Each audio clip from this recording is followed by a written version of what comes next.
Good morning. Glad to see everyone survive their first afterglow last night, or in my case, this morning.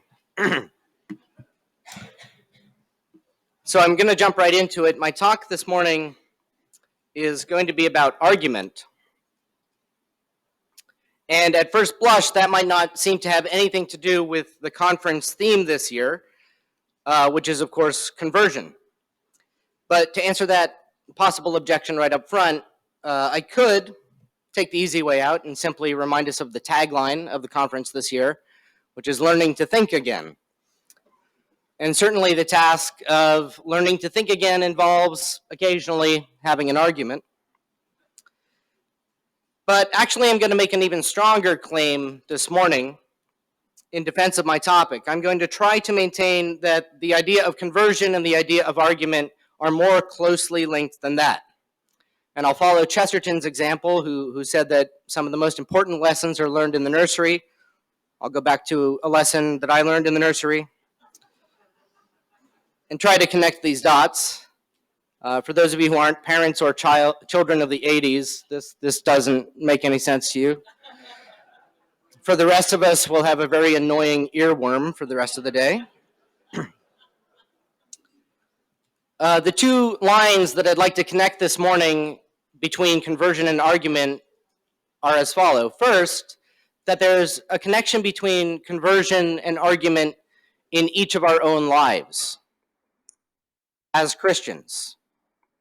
And second, there's definitely a connection between argument and conversion in the life of G.K. Chesterton.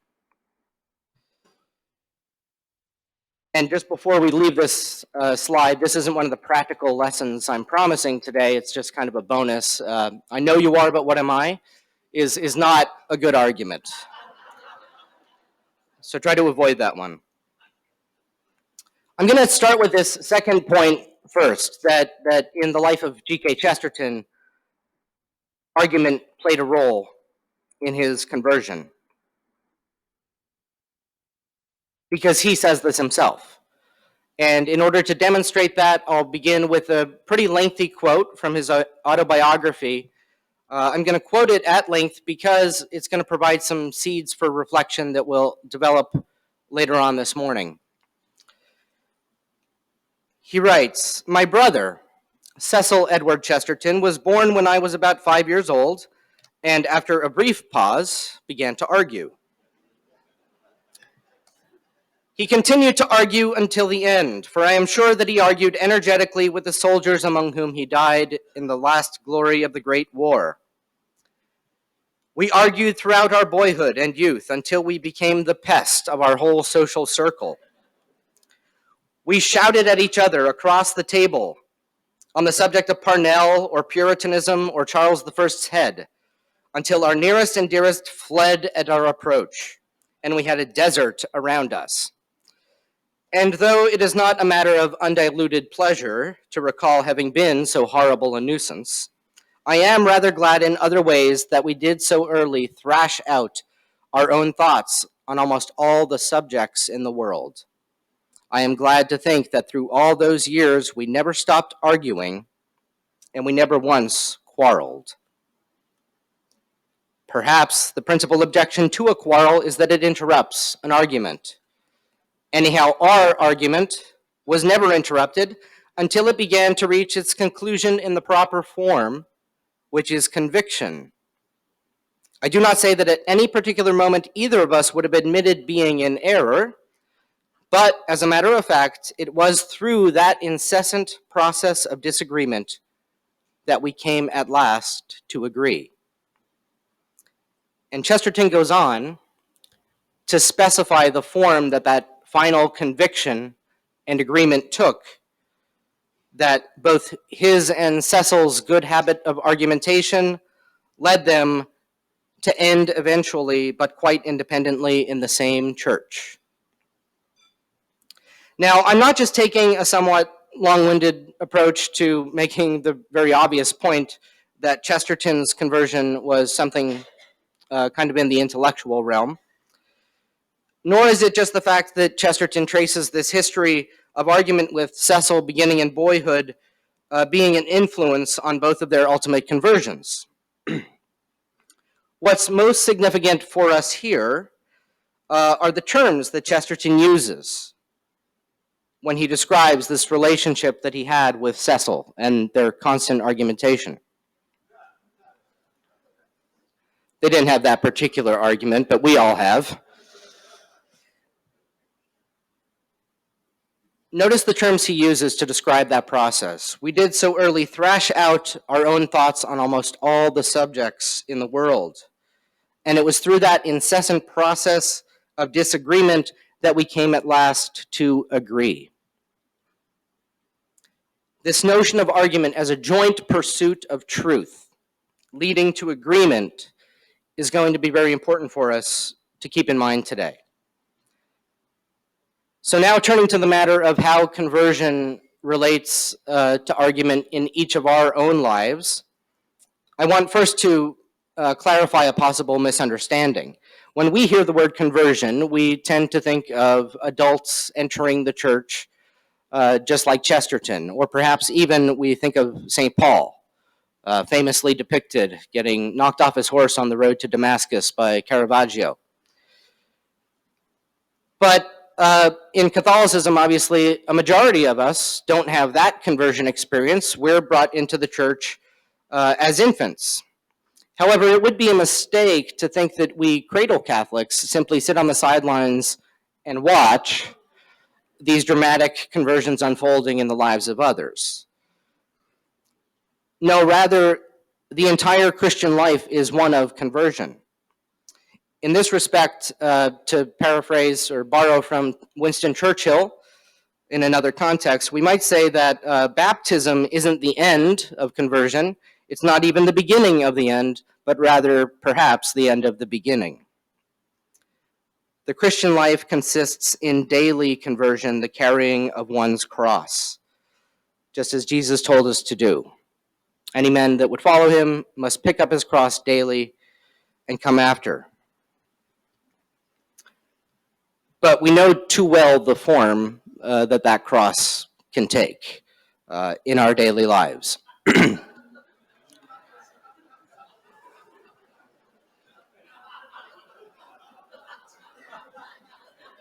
As Chesterton famously observed, the Bible tells us to love our neighbors and also to love our enemies, probably because they are generally the same person. And so here we see the first connection of argument with our walk on the path of daily conversion. It's, if you will, the negative valence of this matter of principle, that as Christians we are bound to avoid quarreling.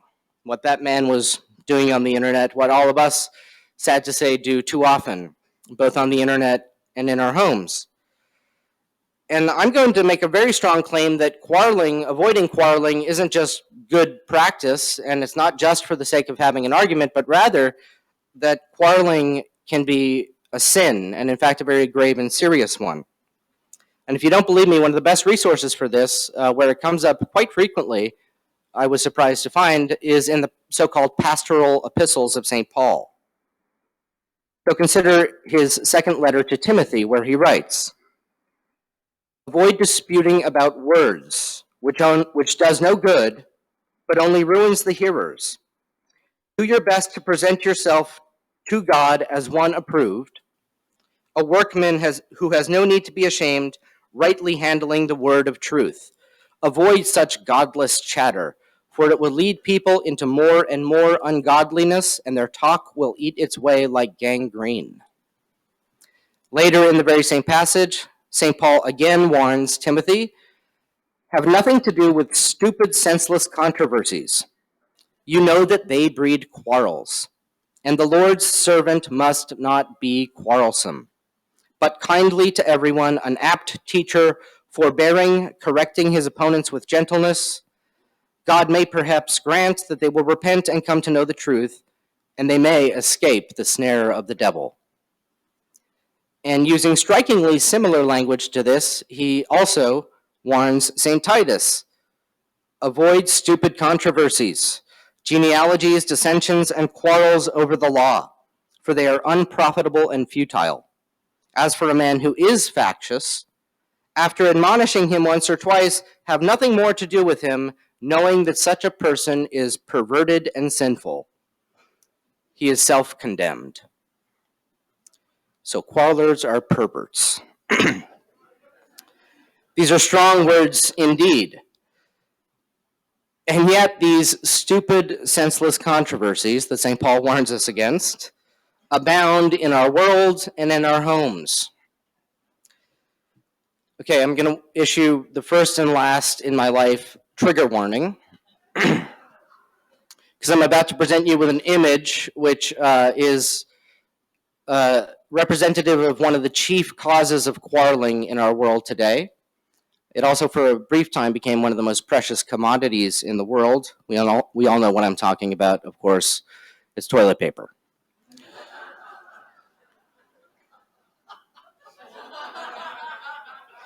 Okay, so the white's kind of washed out there, but, oh, okay, you can see it on this side. It's a roll of toilet paper. Let me elaborate. So in 2021, as part of a very rather clever marketing scheme, a UK toilet paper company, or as they call it over there, loo roll company, commissioned a survey of British households and identified the top 50 reasons for quarreling. Of course, this was very pertinent at the time because everybody was stuck at home during lockdown with one another for much longer than usual. So this study that this toilet paper company commissioned found that the average household had 21 disagreements each week. That's 3 a day on average, and most of them about trivial, stupid things. The list of causes for the rows included all of the following: not changing the toilet roll when empty. This one might sound familiar. Not putting the empty roll core in the bin, but on the floor, on the windowsill, the back of the toilet. Interestingly, in this survey, the infamous question of which way the toilet paper ought to face on the dispenser did not come up. I imagine people were just so scarred from that with PTSD that they didn't want to mention it when the person called. But here are some of the other things which I'm sure we'll recognize from our own homes. Squeezing an item on top of an already full trash bag rather than just taking the trash out. Dishes occupied a few of them, leaving dirty dishes in the bedroom or else just soaking them in the sink instead of doing the washing up, which the washing up is very strangely done in England. Look it up on YouTube. I'd be afraid to eat with British cutlery, frankly.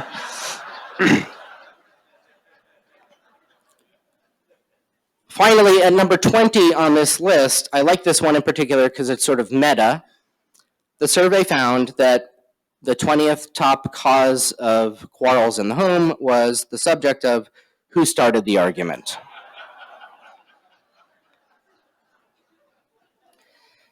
But there's another reason that I end with this particular one, who started the argument. The survey was called the Family Arguments Survey. Respondents were asked what they argued about in their homes, and eking into just at the top 20 of this list was this one, who started the argument. But none of these things are arguments. We don't really argue over who should take out the trash. We quarrel. We don't argue over whether the toilet paper roll is more desirably placed on the windowsill or in the trash can. We quarrel. We never go to our family members with a cogent multi-paragraph discursus with footnotes and citations on the desirability of the toilet paper facing outward. We fight about it, we yell and scream. In short, we engage in stupid, senseless controversies. But Chesterton explains to us why that is. Quote, "People generally quarrel because they cannot argue. And it is extraordinary to notice how few people in the modern world can argue. That is why there are so many quarrels breaking out again and again and never coming to any natural end. People do not seem to understand even the first principle of all argument, that people must agree in order to disagree. Still less do their imaginations stretch to anything so remote as the end or object of all argument, that they should disagree in order to agree. Now, this single quotation from Chesterton in the Illustrated London News in 1929 is so rich that it's going to be the foundation of the rest of my talk here today. And from this single quotation, a close reading thereof, we're going to draw those sundry practical lessons in logic and life that I promised in the title of my talk. So let's start. Lesson number 1, having a can-do attitude. I'm really bad at uptalk, but that's supposed to be inflected interrogatively, right? Chesterton tells us that people generally quarrel because they cannot argue. And for a moment here, we're going to have to emulate one of Chesterton's favorites, the great St. Thomas Aquinas, who loved making distinctions. You see, there's 2 ways you can speak about having the capacity to do something. You can speak about it with reference to the subject or reference to the object. And clearly here, Chesterton is speaking about subject capacity primarily. People generally quarrel because they're just not adept or able to argue. However, another reason that people quarrel is because the subject is simply not to be argued about. And that relates to the object capacity lesson. So if this doesn't make sense, let me use another metaphor. Consider these 2 statements. I can't drive a car. I can't drive that car. Okay? I can't drive a car means I'm unable to drive. I can't drive that car might mean, well, it has no wheels. That's an object capacity problem. It's not that I'm unable to drive, just that the car is undrivable. And similarly, there are many things about which you simply cannot argue. We all know the old adage, de gustibus non est disputandum, about tastes there is no arguing. Well, that may be overly general, but there is a truth to be observed there. With some things, we're not really arguing with a person. Instead, what we're trying to do is appeal to their good nature. We're trying to make an exhortative appeal to them. And that's different from trying to reason through something with someone. So, to reiterate this first lesson, we need to decide if what we're about to argue about can or should be argued in the first place. So what if your roommate happens to think that the Star Wars prequels are good movies? I mean, he's wrong, but it's not really to be argued over. Even if we could turn that into some kind of logical treatise, is it worth doing? So we need to pay attention to the subjects of our arguments and be sure that they're not simply something that's going to cause us to quarrel. Now, to move on to lesson number 2, when it comes to arguments, I'm going to borrow from the great 20th century philosopher and theology of the body scholar Marvin Gaye. It takes 2. In the same way that we need to consider at the outset whether the subject's worth having an argument about, we also need to consider whether this person is worth arguing against. And we're going to establish this with the very same sentence from that Chesterton paragraph that we've been considering. People generally quarrel because they cannot argue. Here we are talking about the subject capacity of argument. We all know those people that just cannot argue, right? But once again, like Thomas Aquinas, we're going to distinguish between 2 modes of this kind of incapacity to argue. This can be habitual, meaning people can't argue at all, ever, or at least for long periods of time. For example, children. If you find yourself arguing with your 4-year-old, stop. Right? Your 4-year-old is not capable of arguing. So some people can't argue habitually for long periods of time, whereas there's other people who simply can't argue right now. And everyone who's married in the room should be familiar with this concept as well.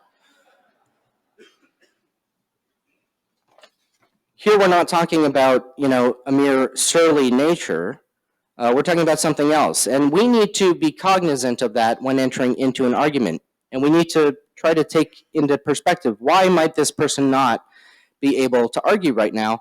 The answer to that is life. Stress, hormonal imbalances, a trying work week, inclement weather, a heat wave, illness, indigestion, uncomfortable clothing, ugly wallpaper. All of these things and more can influence a person's capacity right now, their willingness or ability to argue. And correspondingly, this relates to their likelihood of becoming quarrelsome.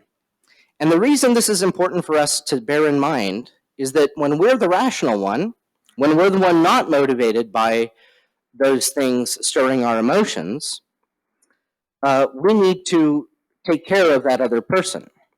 Sometimes it's very hard to see because we only see the effects. Over the internet, for example. And it can be very easy to engage with a quarrelsome person because we don't know what's going on behind the scenes or why they are being the way that they are. But we need to remember what St. Paul warned us against, that quarrelsomeness can be a very serious sin. And correspondingly, therefore, our baiting someone into argument who is not able to argue, or provoking a quarrelsome person, can be presenting someone with a near occasion of sin, which is a very serious thing. It's as though we challenge someone to a duel and they throw down their sword, right? Someone might tell us, I don't want to argue about this right now. But we as the dueler then proceed to smack them about the head and neck with the broadside of our sword, trying to goad them. It's not only unchivalrous, it's also possibly downright sinful to do so. So we need to learn and make use of those incredibly valuable words. You know what? Let's talk about this some other time. So much for lesson number 2. But this leads us nicely into lesson 3, that we must agree to disagree. And fittingly for Chesterton, this one's a bit of a paradox. Because you see, we're used to hearing this coming at the end of an argument, right? How often have we reached an hour into a discussion and one or the other of the parties will just throw out their hands and say, well, we'll just have to agree to disagree. But for Chesterton, the proper place for this is at the beginning and not the end of an argument. And here's where we'll pull another sentence from that Illustrated London News passage we read earlier. People do not seem to understand even the first principle of all argument, that people must agree in order to disagree. Argument simply is agreeable disagreement. That's what it is. If this seems kind of obvious, not very impactful, let's consider how this enters into very practical considerations. One of the things that we need to agree on at the beginning of an argument is, what are we going to argue about? Where do we differ? On what do we disagree? How many times have we been disputing with someone for maybe 45 minutes and then somebody kind of grabs their head and says, what are we even arguing about? That's because we don't agree upon our disagreement from the outset, and we don't track our disagreement as it unfolds. Very often we might be arguing a proposition at the outset, but as it unfolds, we discover maybe we're using a term completely differently. We have two different definitions of the same word. And unless we keep track and pause there and go back to that more fundamental question of how we're using our terms, we're never going to be able to proceed. Let me put this in even more practical terms. Suppose, this is not incredibly unlikely nowadays, you encounter someone who makes the argument that a woman has a right to choose. Well, the question is, choose what? You see, this is one of those things that can very easily become a quarrel when we don't agree to disagree. We have to decide what the fundamental question of this debate is. That's how we agree to disagree on the matter of abortion. We have to say, what is the nature of the unborn child? Is the fetus or even the embryo a human being or a person? If we disagree upon that question, that's the one that we need to tackle, because otherwise, arguing about a woman's right to choose is like arguing with someone about whether or not they have a right to remove their wisdom teeth. The fetus has to be established in its personhood first. And this is where another very useful phrase enters in for us. Let's grant for the sake of argument. Unless at least one of us is going to move on that fundamental question from the outset, we can't have an argument. And obviously, only one side is going to be able to grant something for the sake of argument in this particular case. Because if I'm arguing with someone who presents a woman's right to choose, and I grant for the sake of argument that the child is not, that the child in the womb is not a living human being, the argument's over. There's nothing to argue about anymore. So they have to, at the very least, grant this for the sake of having an argument, or else we're just going to quarrel. Okay, we only have 2 lessons left to go, so as we're running short on time, I'm going to move right into the next one. Lesson 4, in a word, is teleology. The telos in Greek refers to the end or goal. This is the Aristotelian final cause. And here we'll go to Chesterton again, right after he told us of the first principle of all argument, right, which is agreeing to disagree. He says, still as to their imaginations stretch to anything so remote as the end or object of all argument, that they should disagree in order to agree.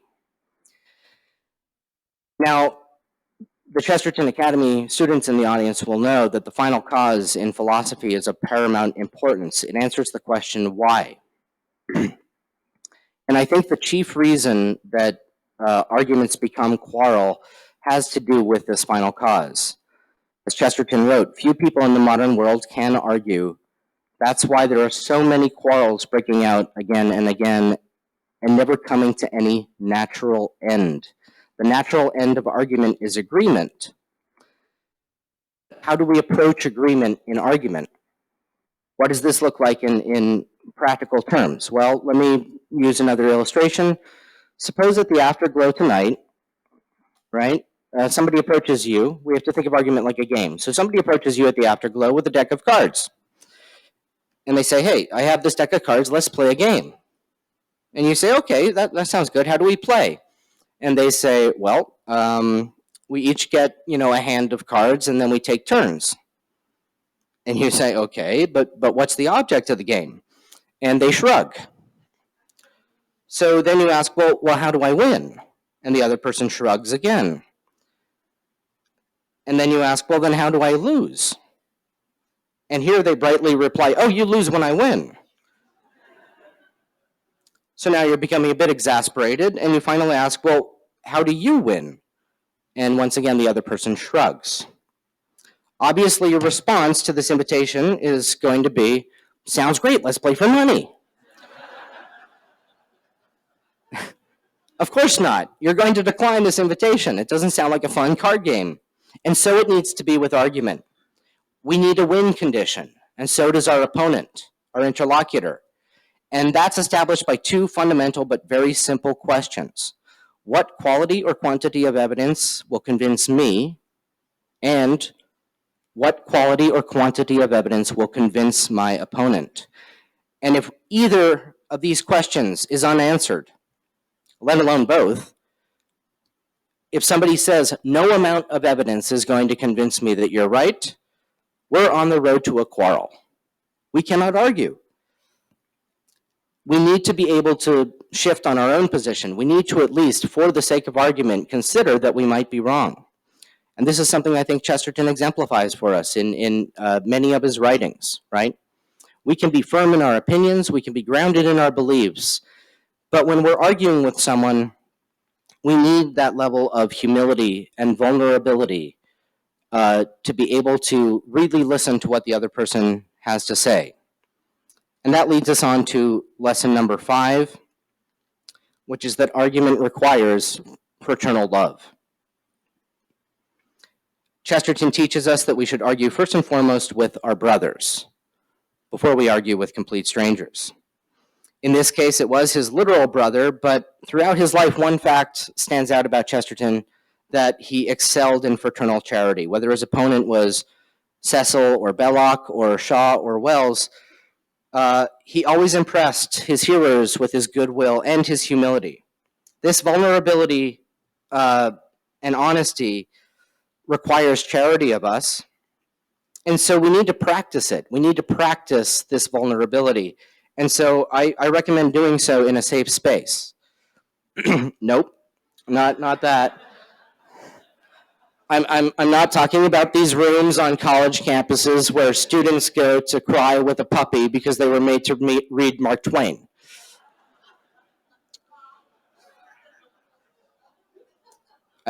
I do somewhat understand the appeal of the puppy, though. No, rather I mean a place of goodwill, intellectual respect, a place where we know that the other desires our good and we can strive to desire theirs. Once again, let me turn to Chesterton. Of his arguments with Cecil, he wrote,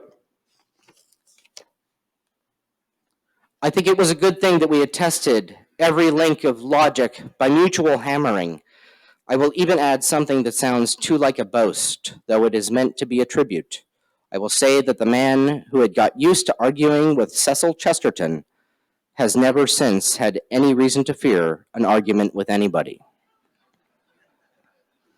It's as good an expression of the proverb, iron sharpens iron, as I can think of. And so we must practice our argument with those that we can trust, those that we know will our good, those who are going to make us better arguers and better people. And in that spirit, I'm going to close today with one final and very important point. I want to preempt the excuses we might make for ourselves, because it's very easy to fall into quarreling, right? As Chesterton says in Orthodoxy, there are an infinity of angles at which something falls, only one at which it stands. It's very easy to fall into the sin of quarrelsomeness.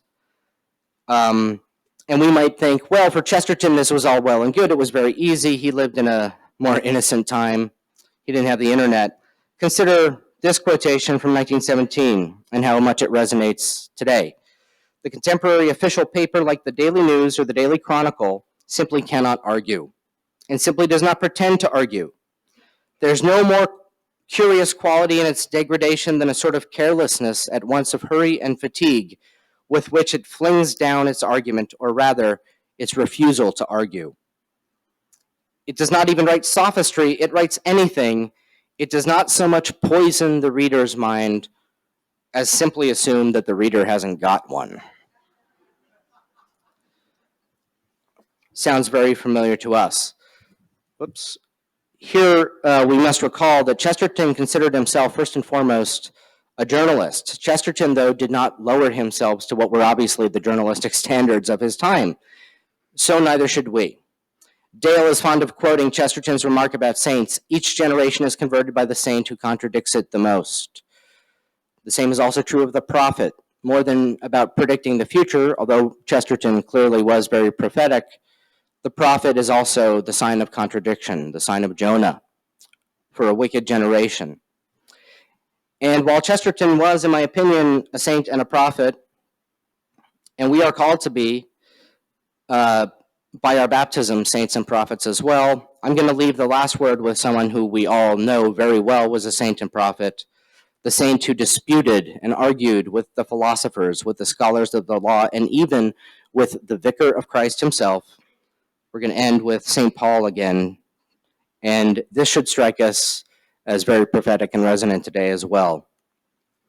Let's listen to it carefully and go forth heeding. I charge you in the presence of God and of Christ Jesus, preach the word, be urgent in season and out of season, convince, rebuke, and exhort, be unfailing in patience and in teaching. For the time is coming when people will not endure sound teaching, but having itching ears, they will accumulate for themselves teachers to suit their own likings, and will turn away from listening to the truth and wander into myths. But as for you, always be steady, endure suffering, do the work of an evangelist, fulfill your ministry. Amen. Thank you.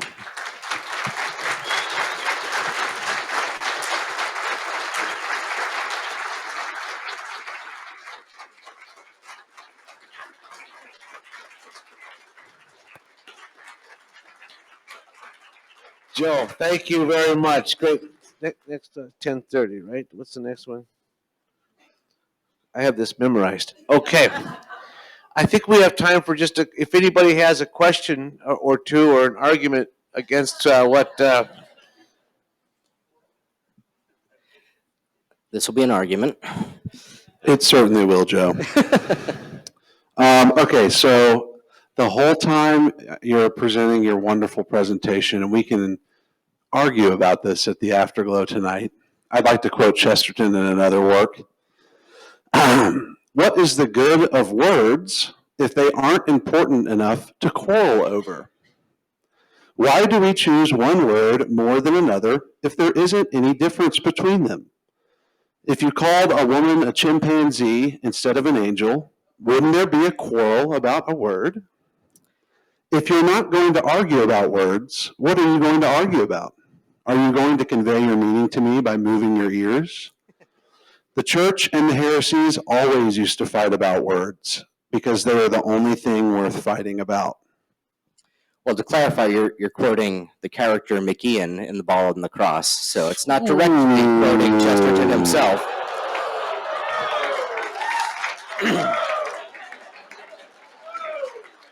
We can talk at the Afterglow. Yeah.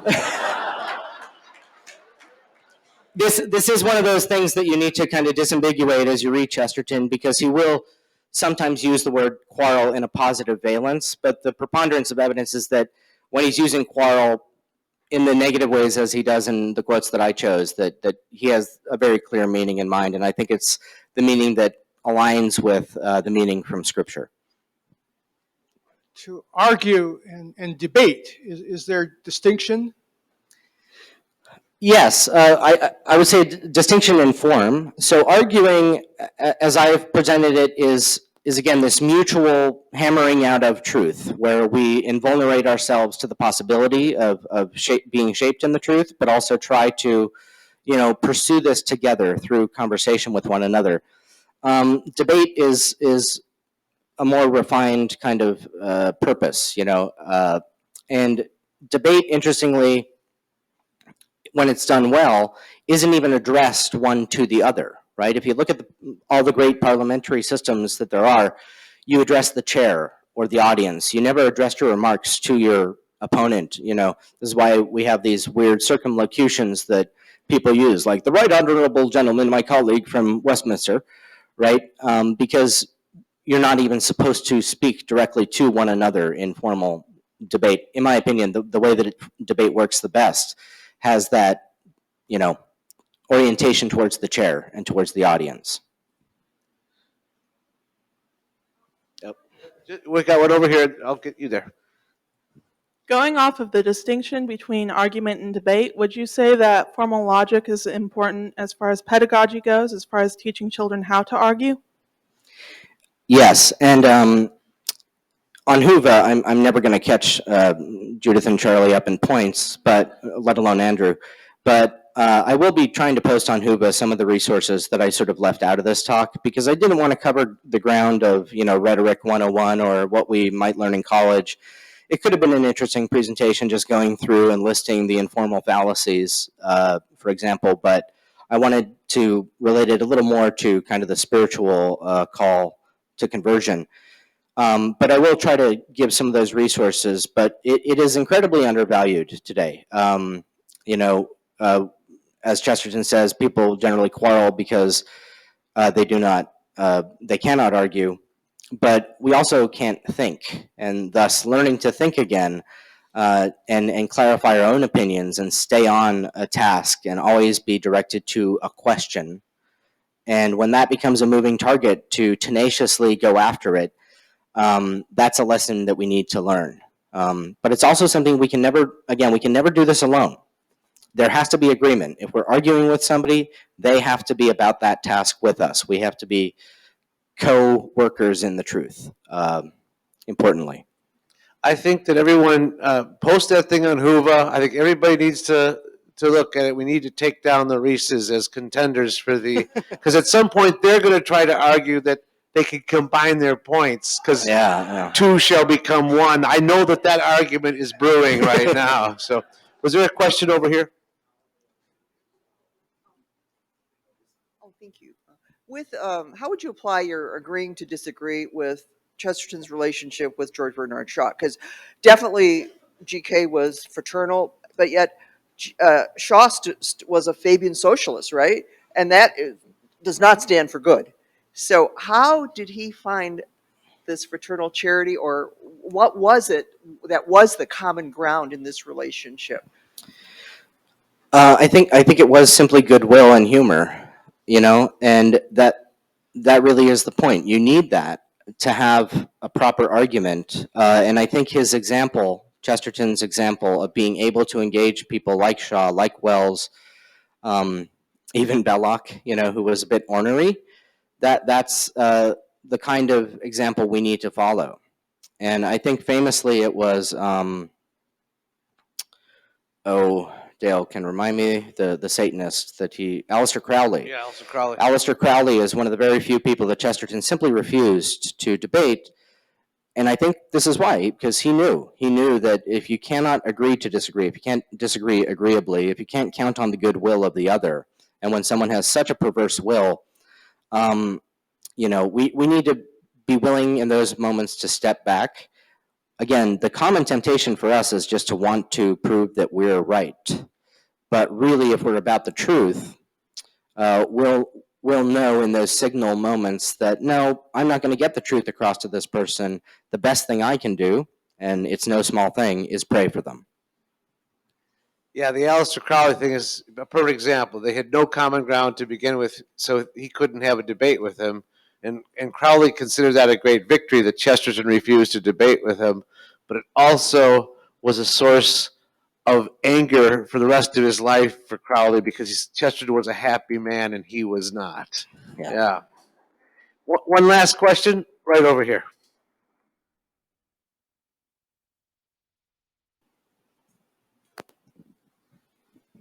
This is not so much a question as just a note of appreciation. I appreciated all the things you've said. I recently watched, on the basis of a conversation that I had with my son. He's as liberal as I am conservative, and we're both Catholic.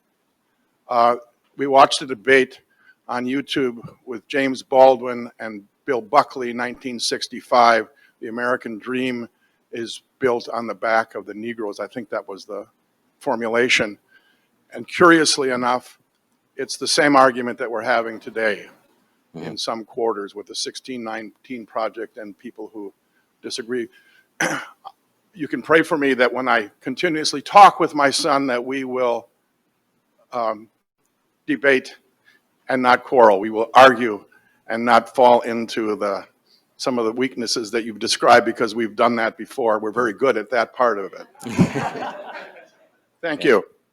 Thank you. Thank you, everyone.